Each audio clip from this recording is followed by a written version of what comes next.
Okay, let's dive right into this. Welcome to today's explainer, where we are going to untangle one of the absolute most frustrating, capital-draining phenomenons in the financial markets.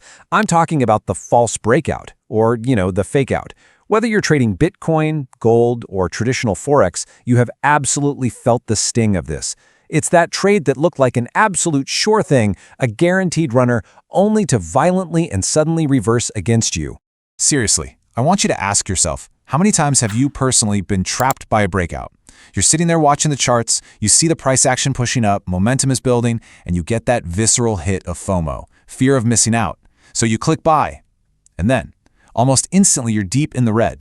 It is an incredibly painful experience. But here's the really good news, guys. This isn't random bad luck. It's actually a highly recognizable pattern. So here is our roadmap for today, to stop predicting and start confirming. Part 1, the breakout trap. Part 2, anatomy of a deception. Part 3, spotting the warning signs. Part 4, the post-breakout rules. And finally, Part 5, trading psychology and discipline. Let's kick things off with Part 1, the breakout trap. So what exactly is a false breakout? Well, at its core, it's a contrarian market move. The price pushes beyond a very obvious key level of support or resistance. It flashes a giant neon go signal to the entire market, but instead of continuing that momentum, it just dies and quickly reverses right back into the range. You see this all the time with assets like gold and Bitcoin.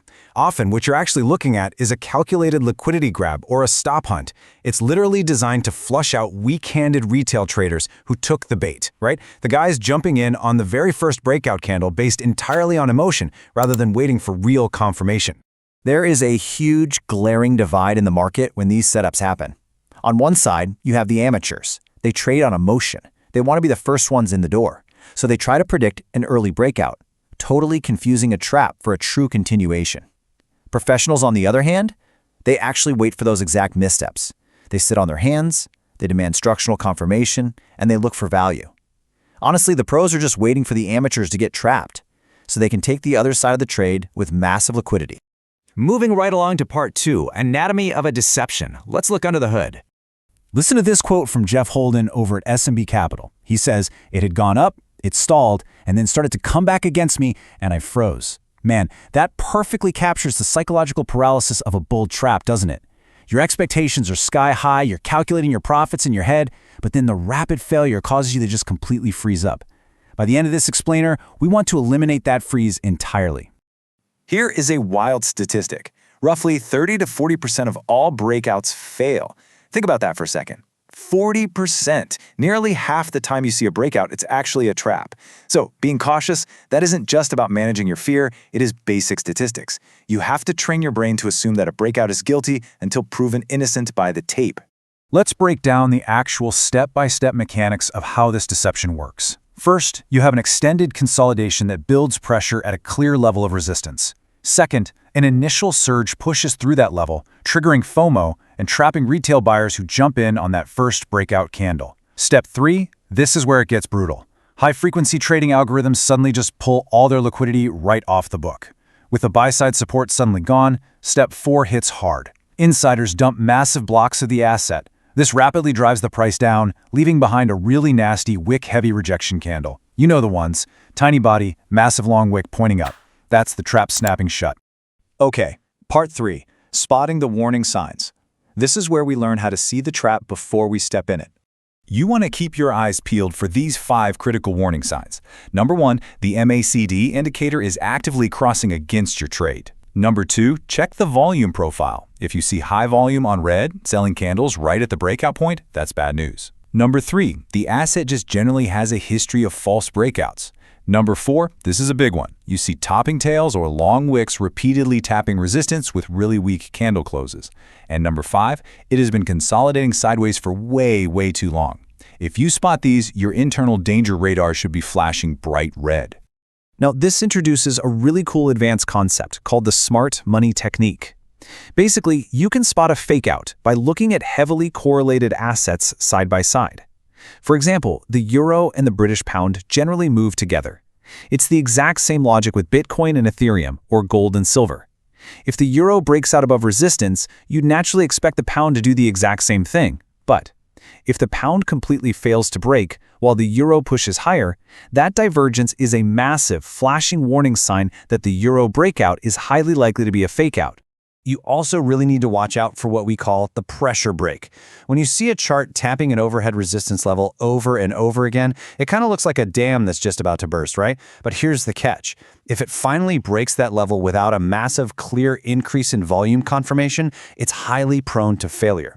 Too many touches without any real volume follow-through, that indicates exhaustion, not momentum. The buyers are just tired. All right, let's jump into part 4, the post-breakout rules. The exact second you execute a breakout trade, a ticking clock starts in your head. You need to intensely monitor the next 5 bars. For the sake of this example, let's assume we are looking at a 1-minute chart. Minute 1 is the initial break. That's the easy part. Minutes 2 through 4, absolutely critical. This is where you are assessing tape participation. Is there follow-through? By minute 5, you must make a firm, completely objective decision based purely on the price action.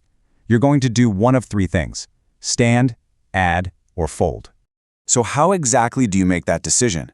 By evaluating that tape participation. There are literally only 2 acceptable types of participation after a break. First is aggressive buying, where traders are just tripping over themselves to get in. Second is passive, sustained buying, which usually indicates a large underlying institution is quietly accumulating. What's unacceptable? Indecisive, choppy action or lethargic price action where the asset pops above the line and then completely dies. That lack of momentum is your cue that a trap is forming. Let's codify this into a really strict action plan. If you see passive, sustained buying, you stand. Just hold your core position. If the buying is highly aggressive and volume is pumping, you can actually add to your position. But if the price action is lethargic, weak, or quickly returning back inside the range, you fold immediately, cut the trade right there. And a massive point on risk management here, if you are staying in the trade, always ensure your stops are placed safely beyond the extreme wicks of the breakout candle. Never enter just on that very first candle, and always protect your downside. Which brings us nicely to our final section, Part 5, Trading Psychology and Discipline. You have got to learn to accept the fold. Folding a lethargic trade early before it turns into a massive account-draining rejection candle is literally a trader's ultimate superpower. You absolutely must accept that missing a trade that might have eventually worked out is infinitely safer than staying stubbornly trapped in a bad one. Folding early protects your precious capital, yes, but more importantly, it keeps your mind clear and objective for the next setup. And here's the beautiful part.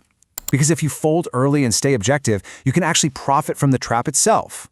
If the breakout fails and curls back down into the range, don't just jump in randomly. Wait for a definitive structure shift. Watch for the sellers to clearly take control below the original breakout range. Once they show their hand and momentum shifts, you can enter a short position, placing your stop loss really tightly against the high wick of that failed range. Boom! You have just flipped your bias, and you are now trading alongside the professionals. As the renowned trader Niall Fuller notes, false breakouts aren't just frustrating anomalies to complain about. They are highly visible footprints of the market's underlying mechanics. They give us a crystal-clear, real-time window into the battle between emotional amateurs and calculated professionals. Once you learn to spot and read these footprints, the entire market takes on a completely different light. So, I want to leave you with this final thought. Think back to the beginning. How many times have you been trapped in a fake breakout before learning these rules? Are you going to keep letting FOMO drive you to predict the market early, or are you finally ready to read the tape, look for the wicks, and wait for real structural confirmation? Master these rules, and I promise you, you'll transform the false breakout from a trap into your absolute greatest advantage. Thanks so much for diving into this with me today, and I'll catch you guys in the next explainer.